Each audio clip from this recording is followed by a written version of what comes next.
This is Laura Mataitis, Credit Manager at WTOG CW44 in Tampa, Florida. You're watching NAB Show Live, produced by Broadcast Beat.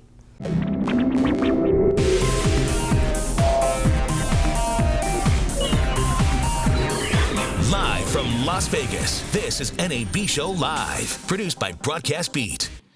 You know, NAB is always that time of the year where, you know, companies like Imagine get excited. They get excited because it's a unique opportunity, especially for, you know, the technical teams, the product teams, the engineers, you know, to be able to demonstrate and show off all the innovation that's taken place over the last year. And certainly it's an opportunity for our sales organizations to be able to host their clients and be able to take them into our booth and see the demonstrations and the progress that we've made, you know, year over year. But I think this year's NAB, at least for Imagine, serves to be a unique milestone. You know, while last year was an exciting year for us, especially with the announcement that we made, you know, with Disney ABC, I think for us, you know, we've spent so much time, money, and energy over the last 2 to 3 years really focusing on the evolution of baseband to IP and proprietary hardware to software, next generation workflow management tools, what we're doing to help our customers move some part or all of their network functions to a cloud-based infrastructure. So there's a lot of innovation that's taken place for Imagine over the last, you know, 2 years. And I think it's really culminated into this year's NAB because, you know, we've moved past the proof of concept phase. We've moved past the trial phase, and we've moved into the full deployment phase. And to be at a place where we're truly ready to be able to demonstrate those technologies and solutions that our customers can not just, you know, look at from a demonstration or a PowerPoint presentation perspective, but actually look at demonstrations that they can actually deploy is an exciting time. And so for us, NAB 2016 serves as that year. You know, we'll have over 20 demonstrations that span from our next generation ad management Omni platform to our next generation IP cloud-based playout and automation systems to what we're doing to enhance our signaling, our encoders, our transcoders, what we're doing on the cloud infrastructure side, both on the distribution side as well as on the broadcast and TV network side, across, you know, our next generation network DVR recording functions, what we're doing in next generation packaging and dynamic ad insertion. So there's a lot of excitement for us this year. We have a theater that we have orchestrated in our booth that'll be part of our Imagine Power Series 3 times a day. We'll have keynotes and panels whereby, you know, we'll be talking about the challenges that the industry faces and how Imagine and our business partners are solving those challenges. So it'll be an exciting NAB for Imagine. I think it'll be a very exciting NAB for our clients and prospective clients. So I hope to see you there, Ryan. I hope to see many of our customers and prospective customers, and I hope everyone has a great NAB. Well, thank you so much. Thank you so much, Charlie. It's nice to hear from you. We'll see you in just a little bit here. Yeah, we've been talking to Charlie quite a lot about media asset management, and you brought that up as well. I think one of the things that a lot of people here are interested in is security. Oh, yeah. I mean, we only heard, didn't we, this week, I think the first night I was in the hotel, I put on Fox News, and there it was. Hey, you can get into an iPhone really easily. I wonder what we're going to see here that means we can really start feeling more confident with our assets. Oh, yeah. As far as radio stuff goes, there's so many new technologies coming out, aside from like call-in technologies and whatnot, even like transmission technology. So I'll give you an example. This is kind of maybe, it's the towers. So I know the guys at Jam Pro, for example. Yeah. Jam Pro, they have a significant amount of towers all over the world. We did a video interview about 6-8 months ago, and it's interesting how everything's evolving. So they said that the towers that they build, and they build a lot of them still, are being used for different things, different types of technology. So instead of maybe like I don't know, like a TV tower, it's a TV tower, but it also happens to be some sort of hybrid tower, you know, where they're doing other things with it as well for mobile connectivity, mobile device type stuff. So talk about that a little bit. Wow. You're giving me an engineer question. I'm not an engineer by any means. That's a whole different world. You can handle it, Jeff. Huh? You can handle it. I know a fraction of engineer questions. All right. Well, I'm an engineer type, so sorry. But all right. So well, I'll go into storage. I'm going to talk about storage. So storage gets me really excited. It's amazing how it's evolved. You know, Facilis, I've had a Facilis TerraBlock for many years. We use about 8-9 of them actually, about 300-400 terabytes. And Facilis has evolved as well. You know, it used to be where you would get fiber connectivity. You know, they had 4 gig fiber, 8 gig fiber, 16 gig fiber, and then before you know it, you know, you've got 10 gig Ethernet. That's it's just amazing how the speeds, just like devices get smaller, everything's evolving so quickly, you know. I wanted to talk about one other thing too, and we've got these Addison Ritchie. He works with us in Fort Lauderdale, or has done some stuff for us in Fort Lauderdale, and does some really neat packages on intros to video production. Those are really really cool. But we're going to show those basically every 30-40 minutes or so. You know, learn how to use lenses, and learn how to light you know, a green screen or something. Learn how to light your set. Learn how to work in the field or mic your you know, your setup. So, and as you're an audio guy, you respect that kind of stuff. He does some really cool packages. So anyway, so go ahead and talk. What's on your mind right now? Do you know, I was just looking at the audience here, and I can see 1, 2, 3, 4 ladies in the audience. I'm doing a session on Thursday on gender balance. We've only got about 5% of women in this industry, and we want to change. And so it is not going to be a bitch session of us women saying, oh, you guys don't want us to work.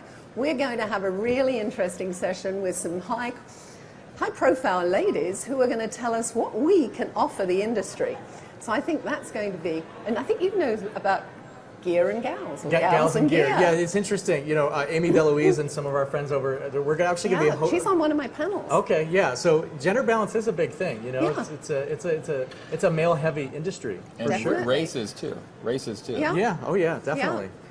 So it's Amy DeLuise and her friends are folks from DC and all over the world. They're going to be hosting a show here on NAB Show Live with Broadcast Beat about you know, gals and gear. They're going to be giving all sorts of goodies away. Liz, I'm curious, when is that show airing? I think it's on Wednesday or Tuesday? Probably on Tuesday. Gals and Gear is a Tuesday at 9 a.m. and it's certainly something you guys don't want to miss out. Of course, we're giving toys away all week long. What type of toys? What type of toys are you giving away? Surprises. You can't tease. Just tell us. You know, lots of T-shirts and goodies like that. But we're actually giving gear away this week. So it's pretty exciting. Wait, time out. And who likes free gear? Of course, I do. Everyone wants free stuff. Yeah. What are you giving? That guy right there, he wants some free gear. So we're going to get you a shirt right now. Actually, go ahead and get him a shirt, please. Fluotech. Our friends from Fluotech and light panels. We got some killer lights, and you know, one thing we're going to do too is we're going to do some behind-the-scenes video about how we built this facility. We have a 3,000 square foot facility in Fort Lauderdale, dedicated not to make money as a studio like your typical facility, but to literally talk about best practices, how to produce stuff. Show off equipment. And show off equipment, you know, and talk about these new technologies. So we literally transported 2,600 pounds of gear from Fort Lauderdale to here. It was quite a feat. A lot of it flew on Southwest Cargo. That was very expensive. But then we also cargoed stuff, you know, in freight. But that was really cool. But anyways, we got some friends here too. Dave Burgess from Pinecrest, a great friend of mine. He's just assisting us shooting with stuff with Addison Ricky. Thank you guys for helping us out. We've got a heck of a social media team. So anyways, are we ready for the next package? Okay, excellent. We're going to go ahead and air that package, and thanks for watching NAB Show Live. You know, NAB is always an exciting show. You can feel the energy in the building, and it's really about empowering creatives to take their work to the next level, and then be able to take that content and be able to distribute it broadly, so maximum users, whether it's over the top, binge watching. You know, there's lots of different ways that people are taking content today, including looking at their mobile device. You know, over the last couple years, customers, creatives have been facing the issues around higher resolution, and we all talk about 4K, but it's UHD, it's 8K as well, and the viewing habits that people have, as I mentioned earlier, are changing dramatically, and that makes creatives want to be able to maximize the use of the content, repurpose it, use it in many different forms. And then finally, you know, new technologies, and it's really not that new, but how do you maximize the use of a cloud, either public or private, and make it fit into your overall workflow is one of the key trends that we're facing. And so when we talk about it, we think about it as a platform, and you have to think about the workflow across from the beginning of the content to the enablement of it to the distribution of it. So for us, we really think about performance. We think about how do you scale and store all that data. We think about access, and we think about value and doing it in the most cost-effective way. And so at Quantum, we are really focused on performance, capacity, and this ability to share the data.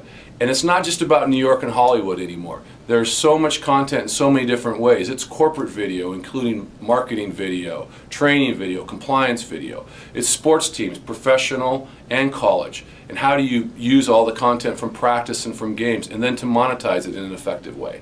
And even virtual reality today is becoming a bigger and bigger challenge for companies and people trying to participate in this very dynamic market. So we're looking forward to a great week.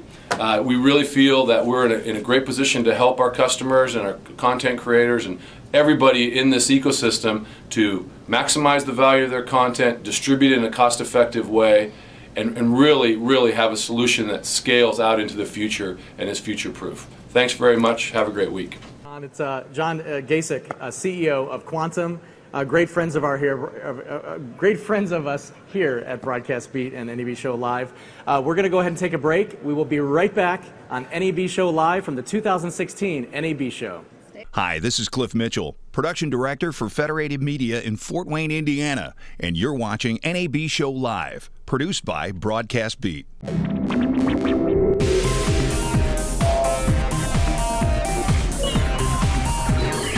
Live from Las Vegas, this is NAB Show Live, produced by Broadcast Beat. Here's your host, Ryan Salazar.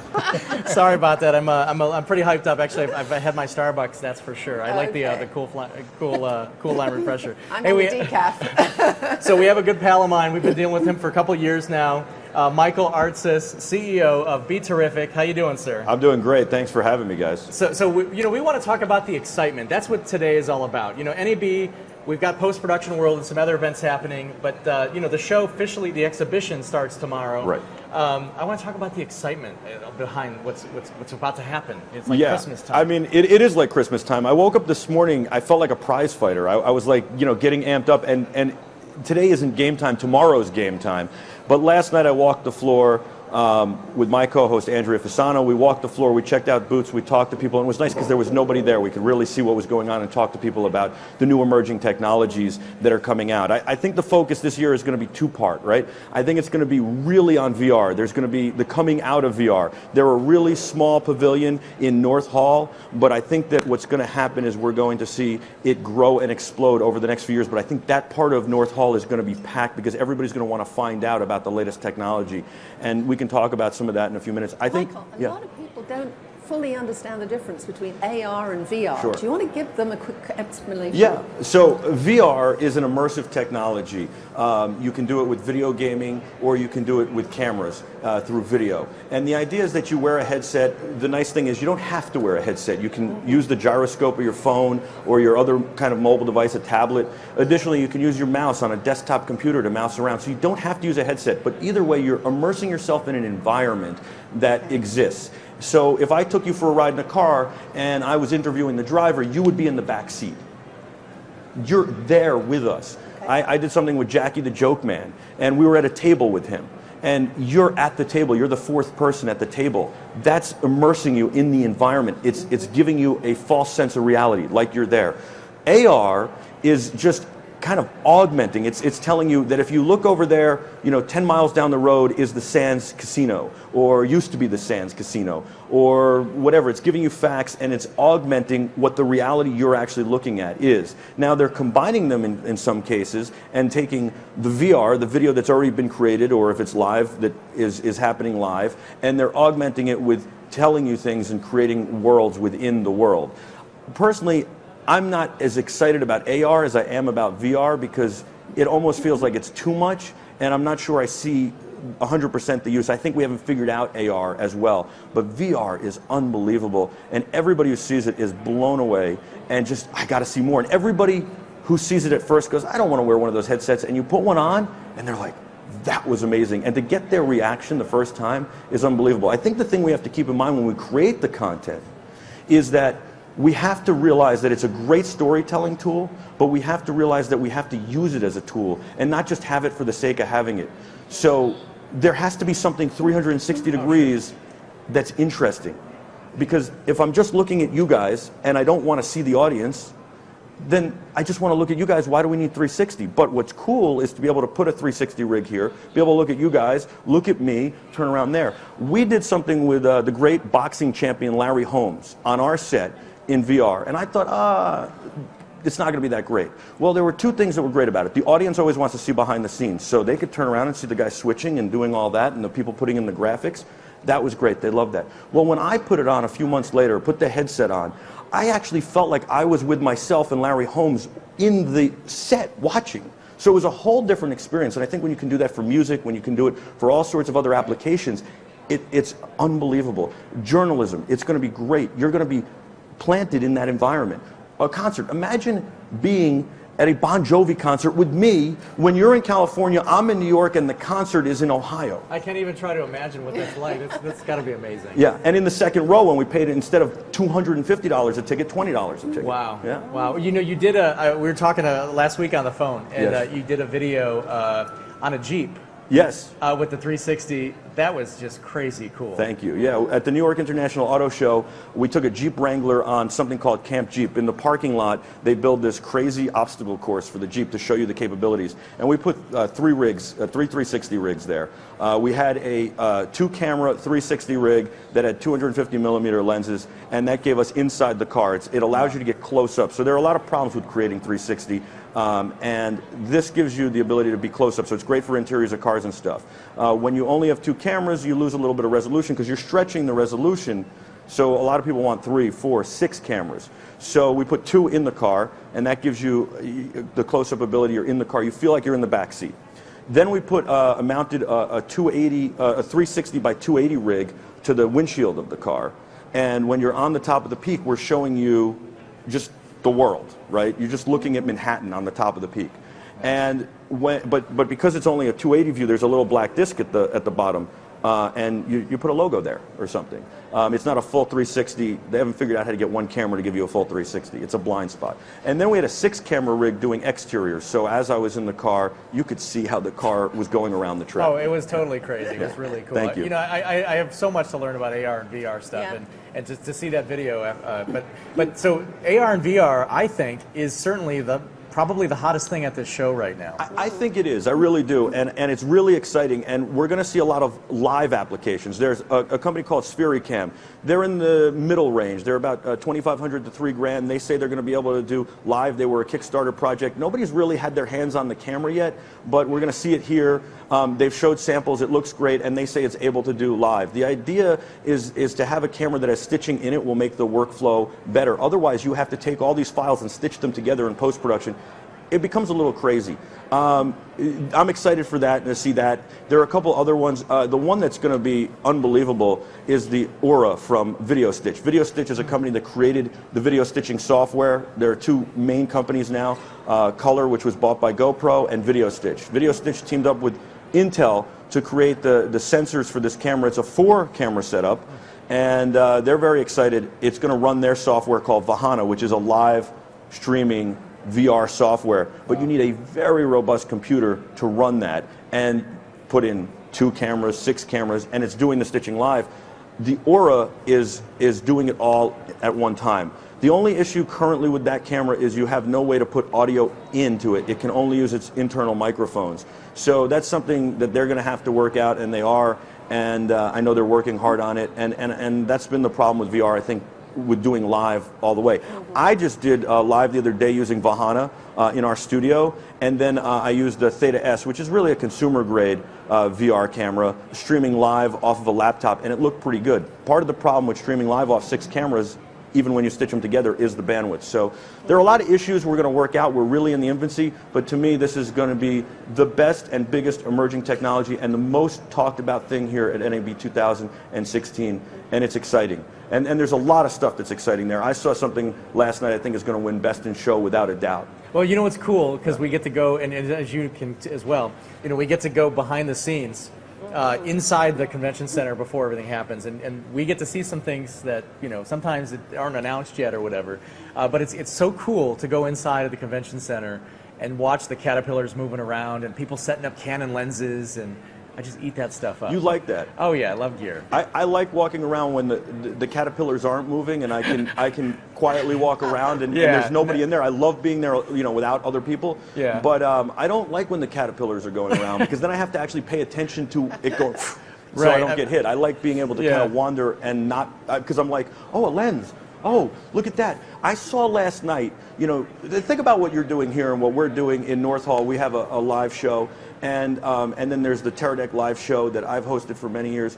And it's so amazing, but this wasn't possible 10 years ago without, not that there's not expense spent on this, but an enormous expense. And you're able to bring in a jib. That's a Kessler crane. Am I correct? Oh yeah, do I know my stuff? Right from our place, yeah. There you go, pocket jib. You can bring that on a plane, okay? Yep.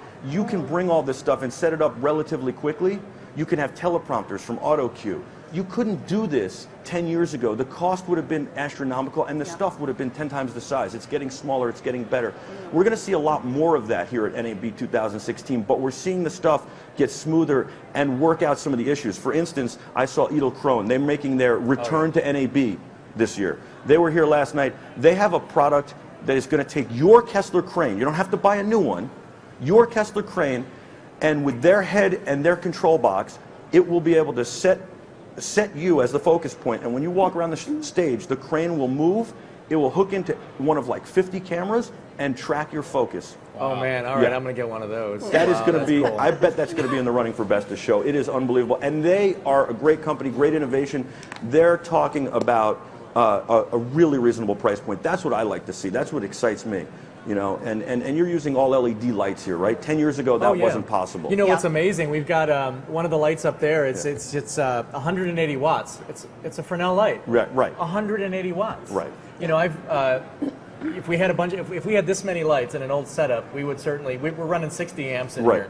We would have taken the grid down for sure. You would have been sweating like crazy as well. That too. Yeah. And your electric bill would have been 60 grand. Yeah. So it makes this cost prohibitive, even if you could have gotten all the other stuff together. Right. And that's what makes what's going on today exciting. I mean, light panels kind of started that trend by making these LED lights that were one by one that really did a great job. Sure, there were issues in the beginning. They had steep fall off and all that. So when the light would be 10 feet, it would be good. At 11 feet, you'd have no light. Right. Now they're really coming into their own, and they're designing LED Fresnels and all that stuff. Cineo, I was on the Late Show with Stephen Colbert right before they opened, and I took a picture undercover. I was talking to Colbert, and while I was talking, I went looking out at the audience, and I sent it to Tricia Mass from Cineo Lighting.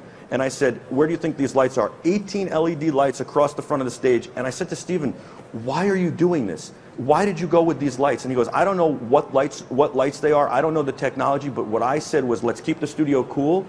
Let's be energy efficient. And more importantly, I don't want a lighting grid like Letterman had over my stage. So figure out a way to light me from the front. And that's what they did. And they, of course, have some backlights and some all sorts of stuff, but they ripped out the huge grid, and they've got this big open space, and it opens the whole place up, and you're able to do that now. And Cineo, Tricia was so proud. She was like, oh my God, that's amazing. Yeah. So I'm curious. So you kind of like all sorts of toys, but yes. What's your thing? Like, are you a shooter type guy? Are you an editor type guy? Or are you just a gear nut like I am, and you just like pretty much everything tech? I'm a gear nut like you are. There's not a thing I don't want to see. If I had to say, if you said one thing you never have to see again, I would love to never see another editing system. I don't want to see. I loved Final Cut 7. I wrote a song. We played it here. It was a parody song to Billy Joel's. Real quick, it sounds like you're on the same page with me about all that. I called it. It's still FCP to me. This was 2 years ago, and I declared after playing this song on the show that and I got a guy who sounded like Billy to sing it, and I declared that FCP was dead. And I think it is pretty much dead to the professionals, right? It's basically a prosumer product now. There are parts of it I really like, but because of that, I'm not a big fan of Premiere. And you know what? I don't want to edit anymore. So I try to stay away from editing, and that would be the one thing. But I think Smoke is unbelievable from Autodesk. I think the price point is just too high. Yeah. Well, no, I don't know. I don't know. If you think about it, Smoke. Well, I was actually part of the announcement. Sure. This was kind of crazy. So, I had only, believe it or not, I've only gone to NAB for about the last 5 years or so. And I feel like family with NAB now. But my second year here, I was part of the Smoke announcement. So we kind of strategically did this fun thing where we announced Smoke. Like I'm the little birdie, and a little birdie told me, you know, that this announcement's happening. But that was quite an exciting announcement. They had at a soundstage in town. You might have been there. They had a really big announcement about that. But Smoke is amazing. It is. And to see it go from, I think it was like $50,000 to like $5,000. It's just But it's crazy. still $5,000, and it's hard to get a lot of production companies when they can pay, you know, $49 a month per user to have everything. It's hard to say, come to Smoke for $5,000. And by the way, they even did, I think is it Smoke Advanced? I might be saying this wrong, but they went to a subscription-based model as well too. Okay. It's quite amazing, all these different platforms going to subscription-based. Yeah, I didn't love that at first, and I'm kind of now I'm like, all right, I can deal with that. It's interesting, you know. But one thing I do love, you asked me what I love. I love the camera technology. I love how it gets smaller. I love how it gets better. I love how we get the resolutions better, and we can do more things. I'm really loving the VR right now, but that's also camera technology too. And I like figuring out things. I'm the guy who figures out the impossible. Even just coming here in our setup, we had to do things a little differently because of an advertiser. And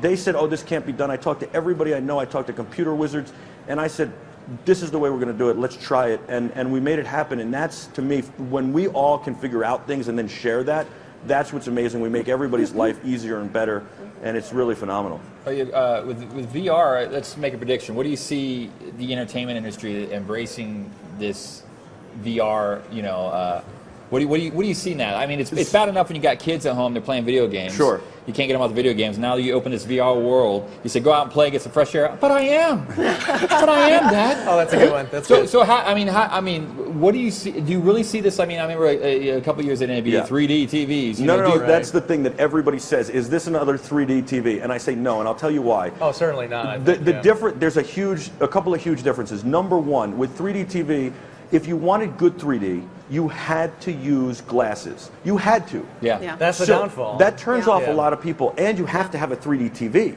right? Those are two disadvantages. Number three, I don't think that many people like 3D. It's a gimmick. And it was really hard to shoot and really hard to edit, and it taxed the systems. And even with the cameras that came out, it was one camera that it was ridiculous. 2 lenses, all this stuff. You had to know all this stuff. It just didn't work. VR, anybody could walk in literally to Best Buy today and buy 3 or 4 different consumer cameras. That helps, number one. Number two, you don't have to wear the headset. You can take it on a phone and spin the phone around with your finger or go like this. That's huge. Or an iPad. Number three, you can use your desktop and your mouse. And if you just want to watch it just on, if we're doing an interview and you just want to watch us, that's fine. You can do that. So I think that those are the big differences. Plus, 3D didn't immerse you in a world. You didn't feel like you were there and part of it.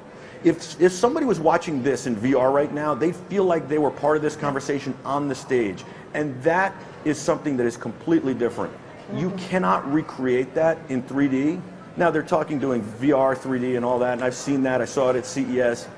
I was like, the 3D thing, every time, no matter how you spin 3D. I mean, 3D has been around since, what, the 30s? Right.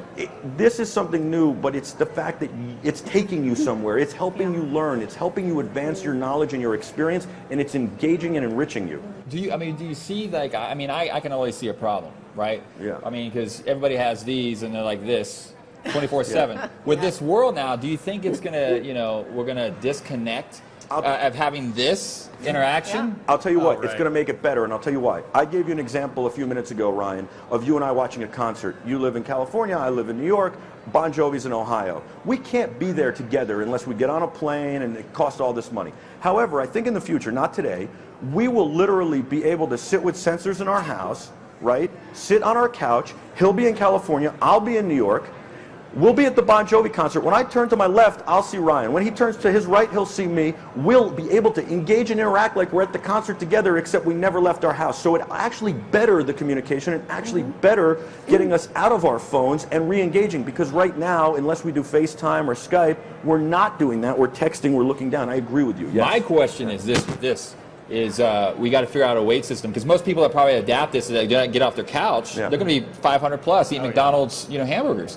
So in the virtual world, can we slim down, get a 6-pack, and be ageless? Have you seen the Halo lens from Microsoft? It's a development kit right now for $3,000. Again, too much money, but it's kind of combining AR and VR, and it's combining a headset that you can't see past and kind of Google Glass where you can see. I think eventually that's where it's going to go as well. So realistically, Ryan will actually be with me at the concert, but in a hologram. I'll be able to see his whole body. And it sounds like stuff. such a tall order, but I mean, I'm sure it's going to be. It's 5 years away. Yeah. It's 5 years away, and the thing is, you'll still be able to see past it. So you'll be able to start doing stuff like running. You'll be able to get on a rock climbing wall like Atomos has at their booth. Did I let that out of the bag? Oops, sorry. A rock climbing wall like Atomos has, but you'll be climbing Mount Everest. In your glasses, you'll be, and so you will be doing things that are active. You'll be running, and instead of running the same path you run every day, you'll be running in the Andes. And that's what, to me, will help in every way, shape, or form. And you'll be able to, let's say you and I get on a treadmill together and we start running, and I'm in New York and you're in wherever, California, and we're running the same path, and I look over and we're having a conversation and we're going, and I can still see the world in front of me, but I see you, and I mean, that's pretty cool. We want to learn about the moon, and we can get up and walk around, and the moon is here. We see it like as if we're walking on the moon. That's where it's going. And that's the AR part that's exciting, but we haven't quite gotten that down yet. That's what Microsoft is working on with the Halo lens and a lot of developers, and that's where the AR... I see it big for weddings and funerals. Well, more than anything, if you don't want to go to a funeral, I don't want to go to that guy's funeral. Wow, that sounds kind of bizarre, but... No. Here's the thing. I refuse to go to weddings, and I'll tell you why. I don't go to weddings anymore unless you're really, really a close friend. Here's the thing: you're my cousin. We don't speak much. Right. I'm gonna spend $2,000 to come across the country to come to your wedding, for you to go, hey, thanks for coming, and for me to then hand you a gift. Why don't I just stay at home, send you a gift that's twice as nice as I was going to send you? No, wait. Yeah. Better yet, make a virtual gift. You don't actually have to get a gift. You just hand it to them in virtual reality, save some money. Then I can just go on vacation virtually. Yeah, so that brings me back to Seinfeld. There was the virtual, the gift card or whatever. Yeah. I don't know if you saw that episode, but that was quite funny. But all right, so 4K. I didn't see that one, but these pretzels are making me thirsty. So before we've got just a few minutes left, but 4K and 8K. Yeah. When you think of anything K, you think of the two together right now. What are your thoughts on that?